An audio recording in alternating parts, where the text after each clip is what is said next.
सुन्नी दावत इस्लामी की दरसी किताब बरकात शरीयत में हुजूर कायदे मोहतरम हजरत अल्लामा हाफिज व कारी मोहम्मद शाकिर अली नूरी रज़वी साहब किबला एक हिकायत नकल फरमाते हैं, जिसको मैं अपनी अल्फाज का जामा पहनाकर आपकी खिदमत में इख्तिसार के साथ पेश करना चाहता हूँ। एक अल्लाह के बरगजीदा बंदे अल्लाह अकबर अपनी बूढ़ी माँ से कहते हैं, अम्मी मुझे काबतुल्लाह की ज़ियारत का शौक हुआ है, अगर इजाज़त दें तो मैं काबे की ज़ियारत के लिए जाऊँ। बूढ़ी माँ ने अपने बेटे से कहा, बेटे तुम बार बार काबतुल्लाह शरीफ की ज़ियारत कर चुके हो, इसलिए मैं तुम्हें इस वक्त जाने की इजाजत नहीं देती। उन्होंने सोचा आखिर काबे ही की ज़ियारत के लिए तो जा रहा हूं, वो कौन सा गुनाह है। तो आप माँ की इजाजत के बगैर, यानी माँ ने ना कह दिया, उसके बावजूद भी घर से निकल पड़े। लेकिन मंसूबा ये था कि दिन भर चलेंगे और रात जो शहर या गांव मिलेगा वहां पर पूरी रात इबादत करेंगे और बहुत मुख्तसर वक्त सो करके फिर रवाना हो जाएंगे। इस शान से सफर जारी करने का इरादा है। निकल गए। दिन भर तो माँ को एहसास ना हुआ।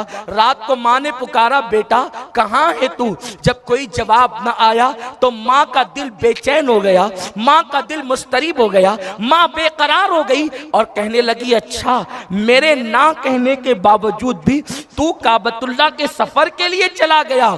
बस ये जुमले कहने के बाद माँ की ममता तड़पी है और तड़पने के बाद एक अजीब सा गुस्सा आया है और जबान से दो जुमले निकल गए, अल्लाह मेरी इजाजत के बगैर वो निकला है, काबे तक पहुंचने न पाए। बस इतना कहना था।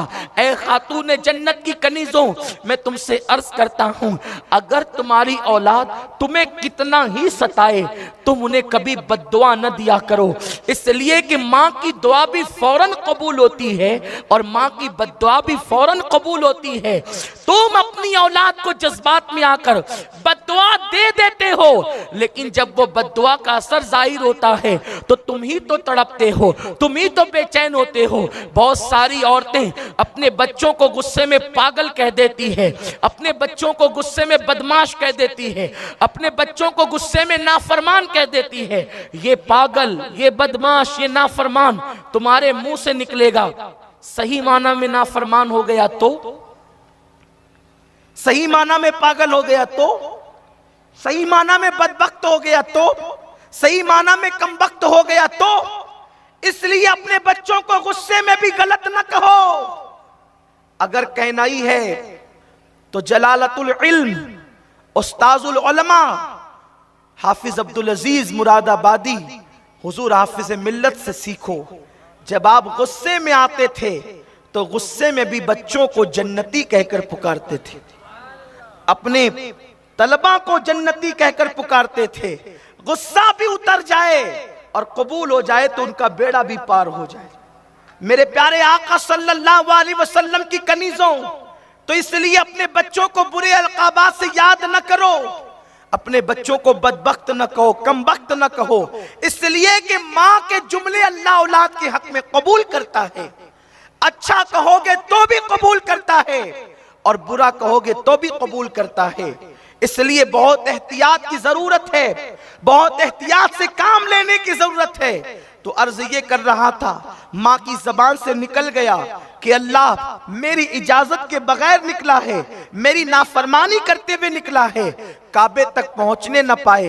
वो बुजुर्ग चलते हुए एक गांव में रात के वक्त पहुंचे और वहां पहुंचने के बाद सोचा कि मंसूबे के मुताबिक, प्लान के मुताबिक, शेड्यूल के मुताबिक नमाजें पढ़नी है। मस्जिद ढूंढी और वहां पर नवाफिल शुरू कर दिया। क्या था, उस रात उस गांव में चोर आए और उन्होंने चोरी का इरादा किया। लोग बेदार हो गए, चोर चोर कहकर एक दूसरे को होशियार करने लगे और उसके बाद फिर ये था, उन चोरों के पीछे पूरा गांव भागने लगा। चोर ने जो है वो मौके का फायदा उठाया, मस्जिद की गली में घुसा और अंधेरे में कहीं गायब हो गया। लोगों को शुबा हो गया, इसलिए शुबा हुआ क्योंकि कुदरत जो चाहे करे, उसकी शान निराली है, उसकी गैरत का आलम अजीब है। मेरे प्यारे आका सल्लल्लाहु अलैहि वसल्लम की कनीजों, लोगों को यूं लगा कि चोर मस्जिद की गली में घुसकर मस्जिद के अंदर दाखिल हुआ। जब लोग मस्जिद में गए तो क्या देखा, एक बंदा सजदे में है। लोगों ने पकड़ कर उठाया और खूब मारा और उसके बाद कहने लगे चोरी करता है, और जब पकड़े जाने का अंदेशा होता है तो सजदा करके लोगों को धोखा देता है। अल्लाह अकबर। सिपाहियों के हवाले कर दिए गए और जब सुबह हुई काजी के सामने मुकद्दमा पेश किया गया। काजी ने कहा कि जो शख्स चोरी करके पकड़े जाने के खौफ से सजदे को बदनाम करे उसकी सजा ये है, उसकी आंखें काट के निकाल ली जाए, उसके हाथों को काट दिया जाए, उसके पैरों को काट दिया जाए, इस तरह से मामला किया जाए। फिर लोगों के सामने हाथ पैर और आंखें काट दी गई। काजी ने ऐलान किया लोगों ये उसकी सजा है जो चोरी करके मस्जिद में घुसता है, छुपता है और सजदे को बदनाम करता है।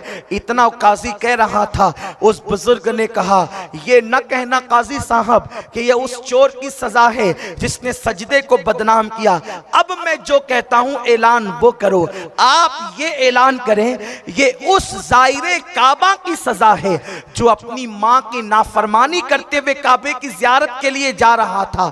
जुमलों में इतनी तासीर थी, लोगों के दिल लरस गए, लोग बेचैन हो गए और पूछा आप कौन है? तो आपने बताया। लोगों ने कहा अरे ये तो उस बस्ती के वली हैं, बुजुर्ग हैं और लोग इनका एहतराम करते हैं। अगर लोगों को पता चल गया तो वो हमारे शहर की ईंट से ईंट बजा देंगे। जल्दी से खामोशी से इनको इनके गांव पहुंचा दो ताकि वहां वालों को खबर न हो। जब दूसरी रात आई, गांव वाले ले जा करके उनको कहीं छोड़ आते उसी गांव के अंदर। अल्लाह अकबर।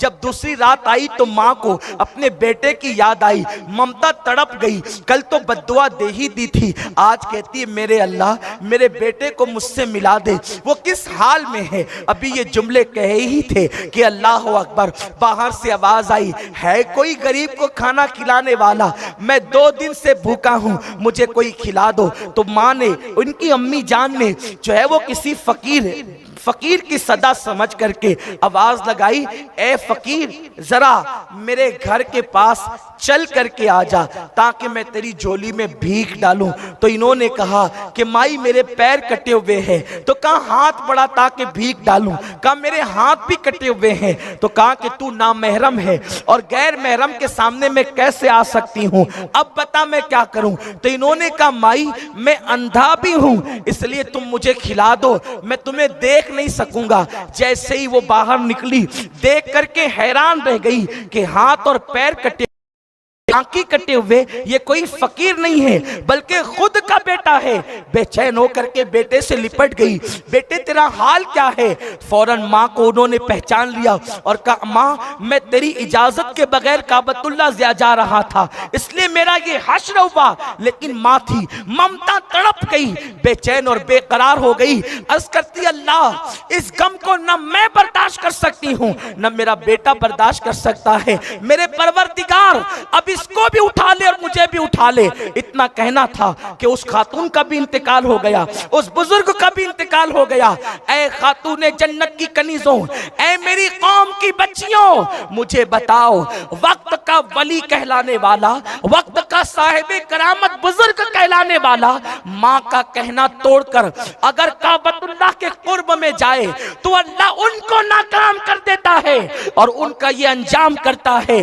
तुम किसी के बहकावे में आकर माँ बाप की नाफरमानी करके किसी की दोस्ती की तरफ जा रही हो, किसी की मोहब्बत की तरफ जा रही हो, किसी की उल्फत की तरफ जा रही हो, याद रखो दुनिया के तोहफे फानी हैं। माँ बाप की मोहब्बत को फना जो है वो दुनिया के एतबार से और अल्लाह अकबर हुदूद के एतबार से, अल्लाह अकबर माँ बाप की मोहब्बत को फना नहीं है। मेरे प्यारे आका अलैहिस्सलाम की कनीजों, माँ बाप वो हैं कि कब्र में जाने के बाद भी वो अपनी औलाद से मोहब्बत करते हैं। सैयदी आला हज़रत इमाम अहले सुन्नत मुहद्दिस बरेलवी रहमतुल्लाहि ताला अलैह लिखते हैं अपने रिसाले के अंदर कि माँ बाप के हुकूक में बादे विसाल एक हक जो तमाम हक पर सबसे फौकियत रखता है और जो सबसे बड़ा हक है वो ये है कि मरने के बाद कोई ऐसा अमल न करना माँ बाप की वफात के बाद कि जिस अमल की वजह से तुम्हारे माँ बाप को तकलीफ पहुंचे।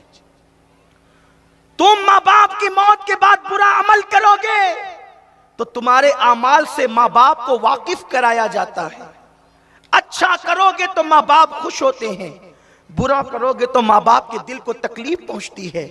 ऐ खातून जन्नत की कनीजों, और फिर याद रखना, जैसा बोगे वैसा काटोगे। अगर आज तुमने अपने माँ बाप को धोखा दिया, उनकी मोहब्बत की कदर न की और लाउबालीपन की बुनियाद पर तुमने गलत फैसले कर लिए, तो कल तुम्हारी औलाद भी तुमको इससे बदतर दिन दिखाएगी। और उस दिन जब तुम तड़पोगे, तुम्हें तुम्हारे माँ बाप की याद आएगी, तो उस वक्त तो तुम्हारे लिए कोई पनाहगाह ना होगा। इसलिए याद रखना, मुझे अच्छी तरह याद आता है कि अजमेर शरीफ की सरजमीन पर हम सब लोग अपने कायदे मोहतरम हुजूर अमीर सन्नी दावत इस्लामी के साथ थे। हजरत किबला की आदत के अक्सर अजमेर शरीफ के उर्स के मौके पर वो अपनी वालिदा को फ़ोन किया करते थे।